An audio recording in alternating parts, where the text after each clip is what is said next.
आदाब नाज़रीन, तेलंगाना एक्सप्रेस में आपका इस्तकबाल है। मैं हूं हसन इरफान। सबसे पहले एक नजर आज की हम सुर्खियों पर।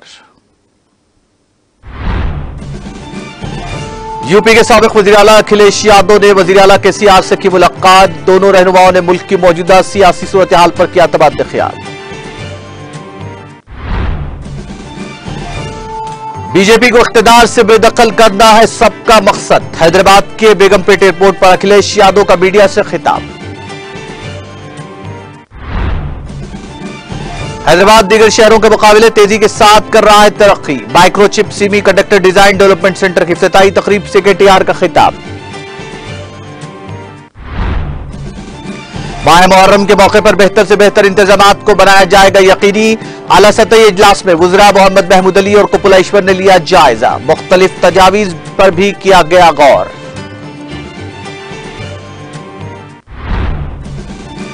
रियासती वजीर वी प्रशांत रेड्डी ने राहुल गांधी को बनाया तनकीद का निशाना। कहा, राहुल गांधी बन गए हैं रिमोट गांधी।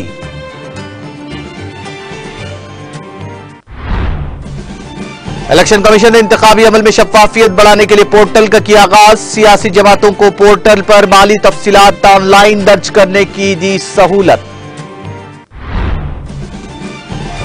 टैक्स की एक एक पाई अवाम की तरक्की पर की जाएगी खर्च। दिल्ली के वज़ीर आला अरविंद केजरीवाल का बयान।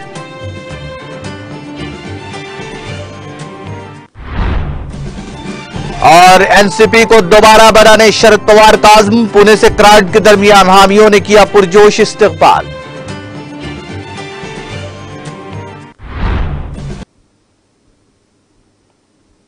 और अब खबरें तफसील से।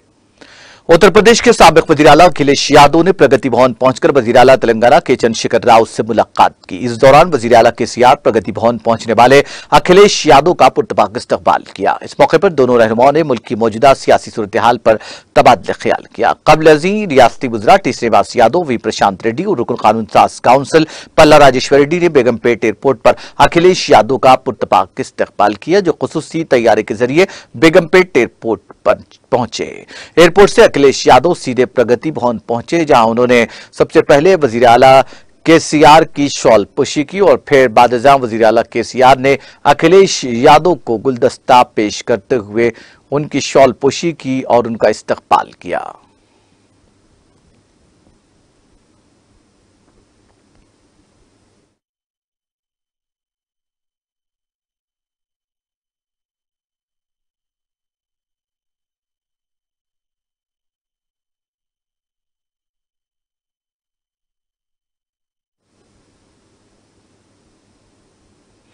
समाजवादी पार्टी के रहनुमा और उत्तर प्रदेश के साबिक वज़ीर आला अखिलेश यादव ने मरकज में हुक्मरान भारतीय जनता पार्टी को बेदखल करने के लिए तमाम अपोजिशन जमातों को मुत्तहिद होने की अपील की है।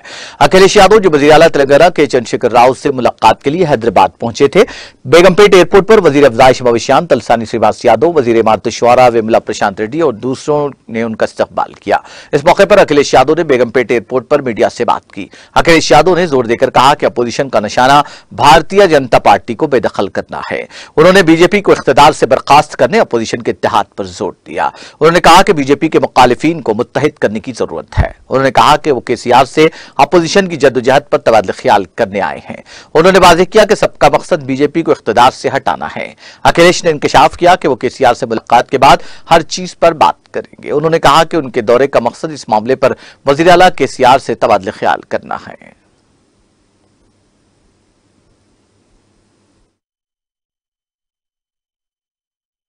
अभी कोई बात इस तरह की नहीं है, लेकिन जब आप दिल्ली की सरकार में बीजेपी को हटाना चाहते हैं तो उसके लिए रास्ता तो निकालना ही पड़ेगा।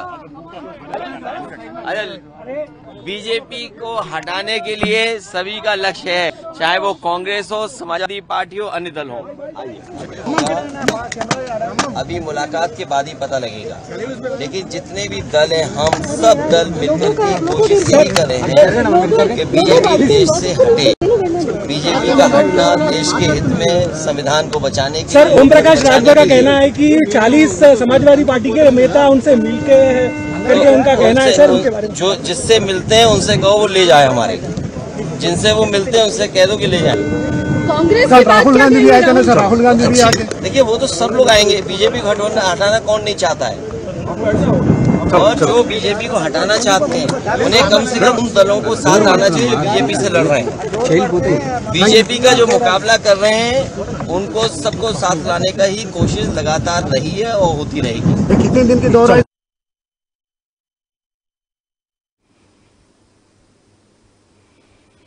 वज़ीर आईटी और बल्दी नजमरस के तारक रामाराव ने कहा कि हैदराबाद दूसरे शहरों के मुकाबले तेजी से तरक्की कर रहा है। रियासती वजीर केटीआर ने आज सुबह हैदराबाद के करीब कोकापेट में माइक्रोचिप सेमीकंडक्टर डिजाइन डेवलपमेंट मरकज का इफ्तिताम दिया। इस मौके पर खिताब करते हुए उन्होंने कहा कि मुल्क में सेमीकंडक्टर रिसर्च के मैदान में तेजी से तरक्की हो रही है और तेलंगाना इस पेशरफ्त में अहम रोल अदा कर रहा है। उन्होंने कहा कि हुकूमत सेमीकंडक्टर के शोबे में आगे आने वाली कंपनियों को भरपूर ताउन फराहम करेगी। उन्होंने कहा कि तेलंगाना की तश्कील के बाद से अब तक आईटी की बरामदात में 4 गुना इजाफा हुआ है और अब यह बढ़कर 2,41,000 करोड़ रुपए तक पहुंच गया है और मुल्क में हर दूसरे आईटी मुलाजिमत का मौका हैदराबाद से दस्तयाब है। उन्होंने कहा कि हैदराबाद बैंगलोर और चेन्नई से आगे है। शहर मुल्क का लाइफ साइंस का दारुल हुकूमत है। उन्होंने कहा कि हैदराबाद की जेन्युइन वैली हिंदुस्तान में वैक्सीन की तैयारी का हेडक्वार्टर है और हैदराबाद दुनिया का सबसे बड़ा इख्तराई कैंपस है।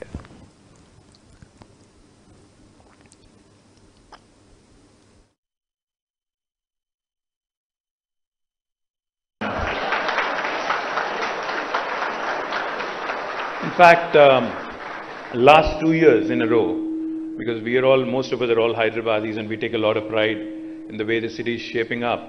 So let me tell you, last 2 years in a row, according to NASSCOM, in the year 2021 and 22, out of the total jobs, technology jobs created in India, 1/3 were from Hyderabad. This was 2021-22. And in 2022 and 23, in fact, out of the total tech jobs created in India, 44% came from Hyderabad. So literally 1 in 2 from Hyderabad. Not just that, just to put things in perspective, the city has been growing exponentially. In 2014, the total number of employees in the technology sector in Hyderabad was about 323,000, which is about 3,23,000. Now, as of March this year, it is 9,05,000. So you can imagine the kind of explosive growth the city has been having. And it also shows in our IT export figures. Back in 2014, it was 56,000 crores worth export, software exports from Hyderabad and Telangana. Now, as of this year, it is 2,41,000. So it's literally quadrupled. The number of employees has tripled, and the number of, in terms of software exports, it is quadrupled. Not just that, as Krishnamurthy Garu has mentioned, there are new verticals taking shape. See, I know microchip is all pervasive. You cut through various industry verticals. I know you're there pretty much in everything, med devices to automobiles to everything in between, I'm sure, aerospace and everything else in between, right? So let me also take this opportunity, Ganesh and Shrikant, to tell you guys that Hyderabad is already home to the world's largest innovation campus in the form of T-Hub and T-Works.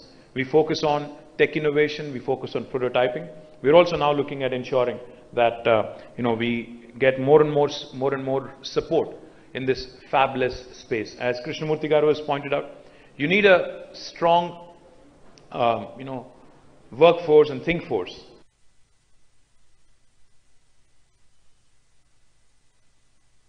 So compared to Taiwan, or compared to other semiconductor ecosystems, we're in a nascent stage, so to speak.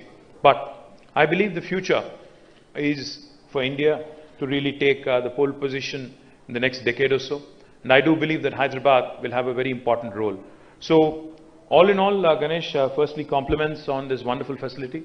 And I can tell you with a lot of confidence, the talented youngsters that you see here today, I can vouch for them because, like I said, the city has seen explosive growth just because we have these talented youngsters coming from all parts of India and all parts of the world. And I do believe that the journey has just begun, and we will ensure that we leave Bangalore, Chennai,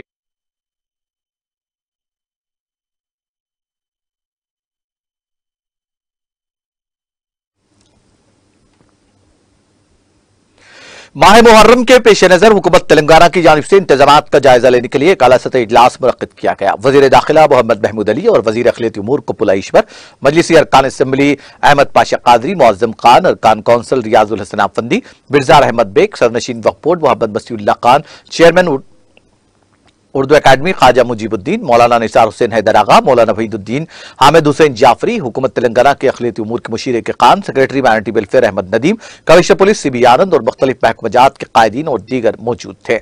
इस मौके पर मुख्तलिफ तजावीज़ पर भी वज़रा ने गौर किया और बेहतर से बेहतर इंतजामात का तयक़ुन दिया। बाद-ए-आज़म वज़ीर दाखिला मोहम्मद महमूद अली ने मीडिया से बात करते हुए बताया कि हुकूमत तेलंगाना माह मुहर्रम और यौम आशूरा के मौके पर हर साल की तरह इस साल भी बेहतर से बेहतर इंतजामात को यकीनी बनाएगी और यौम आशूरा के मौके पर अलम बीबी के ज़िमन में जियो की जिराई अमल में लाई गई है। और जहां तक आशुर खानों की तज़ीन और मरम्मत का काम है, ज़िमन में भी मुनासिब फंड जारी किए जाएंगे। उन्होंने कहा कि माह मुहर्रम के दौरान रिवायती गंगा जमनी तहजीब का हमारी रियासत में बेहतरीन नजारा देखने को मिलता है, जहां मुस्लिम भाइयों के साथ गैर मुस्लिम भी अलम बीबी पर ढट्टी नजर करते हैं और अपनी अकीदत का इजहार करते हैं।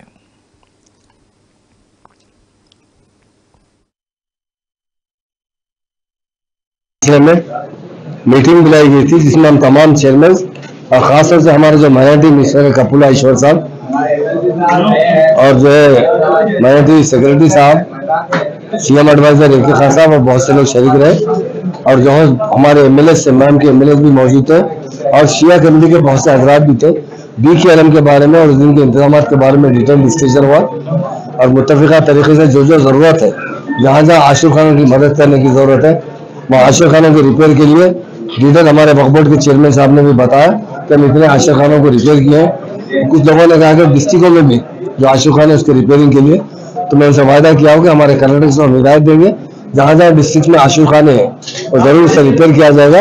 और मुहर्रम एक ऐसा महीना है जिसमें हम गम मनाते हैं और उस गम में सारे तेलंगाना का कल्चर है, हमारे हिंदू भाई भी शरीक होते हैं, वो बाज़ाब्ता अलम निकालते हैं, बाज़ाब्ता मुहर्रम का एहतमाम करते हैं। तो हम ये गंगा जमुना तहजीब हमारे तेलंगाना में बरसों से चलती आ रही है और हमारे सीएम साहब तेलंगाना बनने के बाद इस गंगा जमुना तहजीब को बहुत फरोग दिया है। आज सारे हिंदुस्तान में कहीं गंगा जमुना तहजीब है तो तेलंगाना में, और मुहर्रम यकीनन हमारे लिए बड़ा एहतराम का महीना है और हमारे शिया भाई बहुत मातम करते हैं, गम मनाते हैं। उस गम में तमाम हम भी शरीक है, हमारे हिंदू भाई भी शरीक है। इस मरतबा भी मुहर्रम का दिन जो BKLM है, हाथी का भी बारे में भी जियो जारी हो चुका है। हर साल की तरह और भी अच्छे इंतजाम करेंगे। एक बात मैं कहना चाहता हूँ, कोरोना के अंदर सारे हिंदुस्तान में कहीं मुहर्रम का एहतमाम नहीं किया गया, मगर हमारे हैदराबाद में और तेलंगाना स्टेट में किया गया। डेफिनेट हमारे सीएम साहब 2 बार हमसे जरूर पूछते हैं, एक बार हाजियों के इंतजाम के सिलसिले में, दूसरी बार मुहर्रम के इंतजाम के सिलसिले में हम अच्छे से अच्छे इंतजाम करेंगे।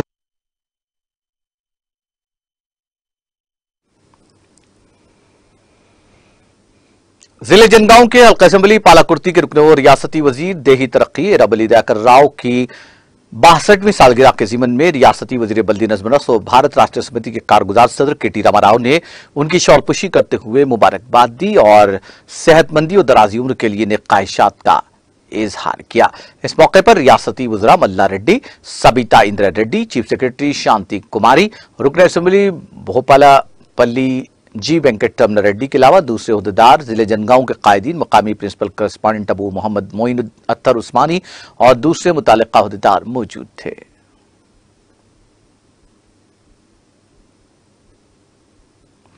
वजीर इमारत शौहरे विमला प्रशांत रेड्डी ने कहा कि कांग्रेस के senior leader Rahul Gandhi remote Gandhi बन गए हैं। उन्होंने कांग्रेस को अपनी शदीद तनकीद का निशाना बनाते हुए कहा कि जब कांग्रेस इख्तियार में थी तो फलाही स्कीमात को क्यों नाफिज नहीं किया गया। रियासती वजीर विमला प्रशांत रेड्डी ने रुकने पार्लियामान वी राजू रविचंद्र और रियासती वजीर P अजय कुमार के साथ TRS LP दफ्तर में मीडिया से बात करते हुए इन ख्यालात का इजहार किया। उन्होंने कहा कि खम्भम में मुनक्किदा जलसे-आम में राहुल के तबसरों को देखें तो लगता था कि वो जो कह रहे हैं वो सच है। उन्होंने सवाल किया कि कांग्रेस के दौर इख्तियार में रईतु बंधु, रईतु बीमा और कल्याण लक्ष्मी स्कीमात क्यों नाफिज नहीं की गई। उन्होंने सवाल किया कि क्या कांग्रेस इख्तियार वाली रियासतों में तेलंगाना जैसी कोई स्कीमात मौजूद है।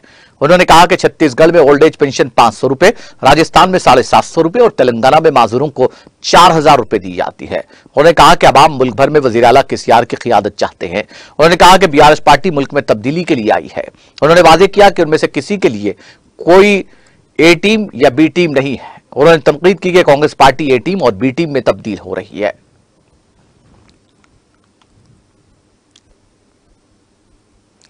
वजीर बरक़ी जगदीश रेड्डी ने तंज करते हुए कहा कि कांग्रेस के साबिक सदर राहुल गांधी ने मुकामी कांग्रेस के कायदीन के स्क्रिप्ट को गुज़िश्ता रोज जिले खम्भम में हुए जलसे में पढ़कर सुनाया। उन्होंने मीडिया से बात करते हुए कांग्रेस की रियासत में बरसर-ए-इख्तियार आने पर तमाम अफराद को दिए जाने वाले वज़ाइफ की रकम में इजाफे करते हुए उसे 4,000 रुपए करने राहुल गांधी के ऐलान पर भी नुक्ताचीनी की। उन्होंने पूछा कि मुल्क में कांग्रेस इख्तियार हुकूमत वाली रियासतों में कितने वज़ाइफ दिए जाते हैं। उन्होंने तफसीलात बताते हुए कहा कि कांग्रेस इख्तियार वाली रियासत छत्तीसगढ़ में मुअम्मरीन को 350 रुपए, माजूरीन को 500 रुपए और बेवाओं को 350 रुपए वजीफा दिया जाता है। इसी तरह राजस्थान में जहां कांग्रेस की हुकूमत है सिर्फ 750 रुपए का वजीफा मुअम्मरीन को दिया जाता है, जबकि माजूरीन को 550 रुपए वजीफे की रकम दी जाती है। पड़ोसी रियासत कर्नाटक का हवाला देते हुए उन्होंने कहा कि इस रियासत में मुअम्मरीन को 800, माजूरों को 800 और बेवाओं के लिए 800 रुपए वजीफा दिया जाता है। उन्होंने पूछा कि तेलंगाना की तरह कांग्रेस इख्तियार वाली रियासतों में वज़ाइफ क्यों नहीं दिए जाते। उन्होंने कहा कि तेलंगाना के अवाम कांग्रेस की जानिब से 4,000 रुपए वजीफा देने के ऐलान पर यकीन नहीं करेंगे। उन्होंने कालेश्वरम प्रोजेक्ट में बदउनवानियों से मुताल्लिक राहुल गांधी के इल्जामात को मुस्तरद करते हुए कहा कि कालेश्वरम प्रोजेक्ट में बदउनवानियों का इल्जाम राहुल गांधी की लाइल्मी को जाहिर करता है, जबकि यह प्रोजेक्ट 1 लाख करोड़ रुपए से बनाया गया है।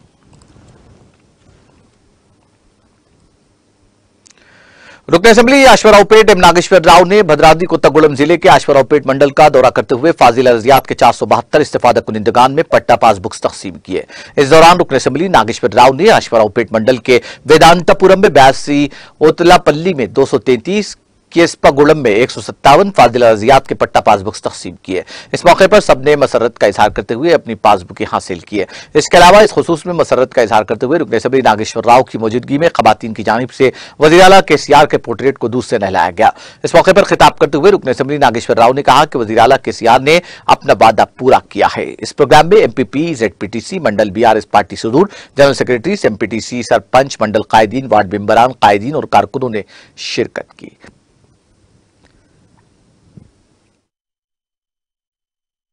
సర్పంచ్ గారికి అలాగే ఎంపీటీసీ గారికి గ్రామ కమిటీ అధ్యక్షులు అలాగే గ్రామంలో పెద్దలు ఎంపీపీ గారికి జెడ్పీటీసీ గారికి ఈ గ్రామ పెద్దలందరికీ ఓట్లపల్లి గ్రామ పెద్దలందరికీ పేరు పేరున నమస్కరిస్తూ అలాగే ఈ ఓట్లపల్లి మరి మహిళలందరికీ మరి మన ముఖ్యమంత్రి గారు పాస్బుక్లు ఒక్కొక్కరికి పాస్బుక్లు వాళ్ళ ఊళ్ళకెళ్ళి ఇవ్వమని ముఖ్యమంత్రి గారి ఆదేశం. ఎందుకంటే మీ పాస్బుక్ ఎక్కడ 2 ఎకరాలు ఉన్నా 3 ఎకరాలు ఉన్నా ఎక్కడ ఉన్నా మీ డబ్బులు ఆల్రెడీ బ్యాంకులో పడిపోయి ఇప్పటికే నేను పాస్బుక్ ఇవ్వగానే మీరు అవసరాన్ని బట్టి మీరు బ్యాంకులో డబ్బులు తీసుకోవచ్చు. ఈ పాస్బుక్ తీసుకెళ్లి చూపెడితే మీకు కంపల్సరీగా డబ్బులు ఇస్తారు బ్యాంకులలో. ఎందుకంటే ఎకరానికి 5,000 చొప్పున ముఖ్యమంత్రి గారు మీ అకౌంట్లో డబ్బులు వేసేశారు. నిన్ననే మొన్న 30వ తారీఖున మన హరీష్ రావు గారును పువ్వాడజయ్ గారు వచ్చి ఓపెన్ చేసి వెళ్ళారు. ఎమ్మెల్యేలు అందరిని పిలిపించి మన జిల్లా వరకు, కొత్తగూడెం జిల్లా వరకు. అయితే నిన్న ఆదివారం కాబట్టి నిన్ననే రావాలి అన్ని.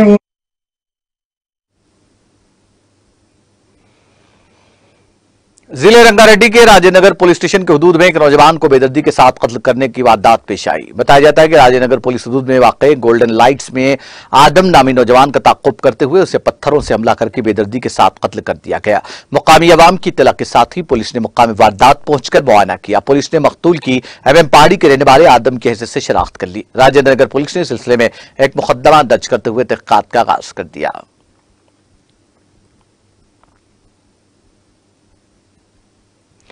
जिले जंगाओं के बेशतर मवाजियात में मौजूद कीमती और काफी अराजियात और मुस्लिम कब्रिस्तानों के तहफ़्फ़ुज़ के लिए महकमा रेवेन्यू और औक़ाफ़ की जानिब से मुश्तरका तौर पर असर-ए-नौ सर्वे कराने और तहफ़्फ़ुज़ के लिए सख्त इक़दामात का मुतालबा करते हुए आज हम 7 सोशल सर्विस जनगांव सदर मोहम्मद याकूब पाशा की क़यादत में मुकामी मुस्लिम कायदीन के एक वफ़द ने जिला कलेक्टर जनगांव CH शिवलिंगैया से हफ्तेवारी प्रजवानी प्रोग्राम के दौरान मुलाकात करते हुए तहरीरी याददाश्त पेश की और पुरजोर मुतालबा किया कि जिले में बेहतर अंदाज और ढंग से निगहदाश्त न होने के नतीजे में गुज़िश्ता कई सालों से मौक़ूफ़ अराज़ियात पर नाजायज़ कब्जे हो रहे हैं।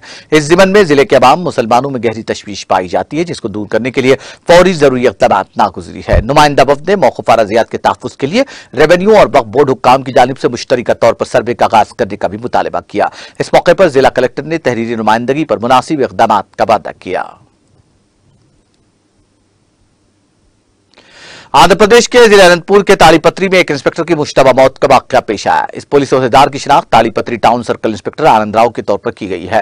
जरा के मुताबिक राव ने अपने मकान में फांसी ले ली। इस बात की इत्तला मिलते ही पुलिस वहां पहुंची, जिसने लाश को पोस्टमार्टम के लिए भेज दिया और इसकी मौत की जांच शुरू कर दी। हुक्काम इसकी मौत के लिए सियासी दबाव या खानदानी झगड़ों जैसी वजूहात पर तवज्जो दे रहे हैं। ताहम आनंद की बेटी भोइया के मुताबिक काम से मुतालिक दबाव उसके बाप की मौत के लिए जिम्मेदार है। उसने कहा कि उसके वालिद काम के दबाव की वजह से हमेशा तनाव में रहा करते थे।